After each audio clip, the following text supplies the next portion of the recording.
we will take some question answers now. I think this was very intense, but it was a good question and it was needed. Yes, Rashi ji, बताएं. Can I share something here? Yes, yes. तो जो आप बोल रहे थे habit का, तो मैंने ग्रुप ज्वाइन किया था 3-4 महीने पहले, बहुत पहले, about no sugar. So when I did that no sugar, तो मुझे फिजिकली कुछ फर्क नहीं पड़ा था मेरा. सब कह रहे थे उधर वेट लूज हो रहा है, 15 दिन में ही कितने लोग का वेट लूज हो गया. ये बहुत चेंजेस आए फिजिकली, बट मुझे कोई चेंजेस नहीं आए. पर आज मुझे लगता है after 4-5 months after I left sugar, मुझे ऐसे लग रहा है मुझ में अवेयरनेस बहुत आ गया है. And I am feeling somewhere I'm feeling very nice. I'm not having a physical change, but some spiritual change has come. मुझे ऐसे लग रहा है. I Lovely, don't know. lovely. Yes. See, the change need not be. आपको बहुत ज्यादा I think वजन घटाने की जरूरत भी नहीं है. So, Yeah. अगर हम लोग देखिए ये एक है ना 17वें अध्याय में 7वां नंबर का श्लोक है जिसमें भगवान ने क्या कहा है. That will relate to your sharing now. 17वें चैप्टर का अध्याय का 7वां नंबर का श्लोक. आहारस्त्वपि सर्वस्य त्रिविधो भवति प्रियः. इसका क्या मतलब है? बाय द वे, आप लोग ना सब, जब मैं ये बोलती भी हूँ ना श्लोक, तो आप लोग आपका गीता का ये गीता की किताब लेकर भी बैठे आप, और गीता जी को आप खोल के आप साइड बाय साइड उसके और डीप में भी जा सकते हैं, वो भी प्रयास कर सकते हैं. तो लेकिन भगवान, जल्दी जल्दी चैप्टर नहीं बदल पाते हम लोग. हाँ, एटलीस्ट मैं नहीं कर पाती. अच्छा, ये वीडियो यूट्यूब पे रहेगा तो आप दोबारा देखिए, दोबारा अच्छा. इसके साथ में जाइए. So we will have okay. That time. तो ओके. सो और एक्चुअली ये ऐसा भी है ना, गीता की एक बार सुनने से पूरी ग्रहण नहीं होती है. नहीं होती. और ग्रहण होना तो पहली बात है, अप्लाई करना तो और बात की बात है. अप्लाई करने के लिए तो पहले ग्रहण तो करना है, पहले समझना तो है. पहले तो बराबर. हम मन और बुद्धि दोनों भी नहीं समझते हैं. मन बोलेगा नहीं ऐसे कैसे. मैं स्वयं ऐसे थी कि मैं 10 साल पहले ऐसे बोलती थी. आई वॉज सिलेक्टिव क्योंकि मैंने भगवत गीता जब मैं पढ़ रही थी तो अच्छा, सारे इंटेलेक्चुअल लोग, यानी मैं स्वामी विवेकानंद जी को मानती थी. गांधी जी के भी स्पिरिचुअल गाइड गीता थे.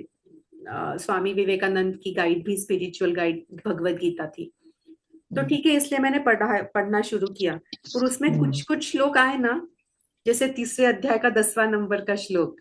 हाँ, सह यज्ञ प्रजा सृष्ट्वा पुरो उवाच प्रजापति अनेन प्रसविश्वध्वम एष वो स्विष्ट कामधुक्. यानी तू रोज यज्ञ करेगा सबके साथ में, परिवार के साथ में, तो तुझे मोक्ष मिलेगा, आनंद मिलेगा और तेरी सब मनोकामना पूरी होगी. और ये श्लोक अभी मैं 100 से ज्यादा सत्र मैंने लिए हैं अग्निहोत्र पर. अभी मैं कर रही हूँ अग्निहोत्र 8-10 सालों से. पर तब मैंने पता है क्या सोचा था? तब मैंने बोला था what nonsense. What nonsense, how can it be so. ऐसे कैसे हो सकता है कि बस यहाँ पे आग लगाओ और आपको सब इच्छा पूरी होगी. That is what my thought was. आग लगाओ, हाँ, नॉट अग्नि प्रज्वलित करो. शब्द में अंतर लग रहा है, इसके भाव समझ रहे हैं. हर शब्द में भाव होता है. इधर आग लगाओ या अग्नि प्रज्वलित करो. अग्नि ये देवता है. अग्नि के कारण ही हम लोग जिंदा है. जो प्राण चले जाते हैं यानी क्या होता है, उसमें का अग्नि तत्व निकल जाता है, ठंडा हो जाता है वो शरीर. उसमें प्राण नहीं रहते हैं, यानी अग्नि देवता नहीं रहते हैं, अग्नि तत्व निकल जाते हैं. और आज इनफैक्ट आप लोग ये मेरा फूड का एक सत्र जरूर अटेंड करिए. मैं फूड के ऊपर बहुत इलेबोरेटली बात करती हूँ, from Bhagavad Gita point of view, from Ayurveda point of view, the habit point of view also. Food हम लोग लेते हैं तो हम लोग फूड क्यों खाते हैं? एनर्जी गेन करने के लिए. और एनर्जी हमें भगवान, और कुछ लोग डायरेक्टली एनर्जी लेते हैं, जैसे सन योगी उमा शंकर है जिनसे मैंने सन योगासन सीखा था, सन मेडिटेशन सीखा था, जो 12 साल हो गए हैं, जिन्होंने न कुछ खाया है कभी, न पानी पिया है. पानी भी नहीं पीते हैं वो. सिर्फ सन एनर्जी वो डायरेक्टली ग्रहण कर लेते हैं.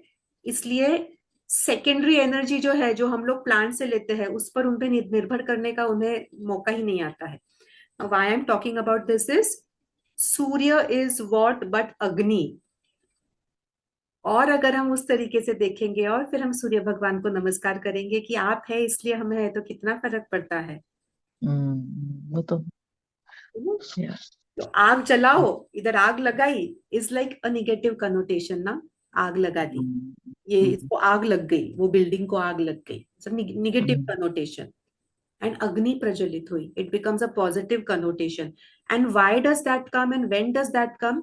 When we realise with the intellect. अभी कौन से लेवल पे है? फोर्थ लेवल पे। हमें इंटेलेक्ट से समझता है ना कि हमें जो भी हम अर्जित कर रहे हैं ज्ञान, ये इन तीनों के तो ऊपर है, तो ये तीनों को तो ये आराम से कंट्रोल कर लेगा। तो इंटेलेक्ट यानी बुद्धि जो है, ये हमारे शरीर, इंद्रिय और मन को कंट्रोल कर लेगी। तो जब वो समझ आ जाती है इंटेलेक्ट के कारण, हाँ अभी समझ भी अलग अलग पॉइंट ऑफ व्यू से आती है हमें, वो भी हम देखेंगे आज अगर समय मिलता है तो। वेल सो समझ आने के बाद में क्या होता है, हमारे भाव बदल जाते हैं अग्नि के प्रति। फिर हम लोग जो ज्योति लगाते हैं या जो दिया लगाते हैं, सो इज दिस दिया जस्ट आग? नो। अस्तो माँ सद्गमय, तमसो माँ ज्योतिर्गमय। हमें इसके ही तरफ तो जाना है। और हम लोग ज्योति में से ही आए हैं। सबसे पहले एक रोशनी ही थी, ओमकार। ओमकार फिर एक वो धुनी हुई ओमकार, और फिर ओमकार में से हम लोग सब जन्मे। अभी आप लोग ये ग्रहण नहीं कर पाएंगे। ये ग्रहण करने के लिए एटलीस्ट ये फोर्थ लेवल पे रहना होगा। फर्स्ट सेकंड थर्ड लेवल पे हम ग्रहण नहीं कर पाएंगे कि हम इसमें से किस तरीके से आए या कैसे हो सकता है ये। ओके सो ये क्वेश्चन था, ये कोइंसिडेंटली हमारे आज के टॉपिक का डिस्कशन का भी पॉइंट ऑफ व्यू था, तो हमने ये लिया।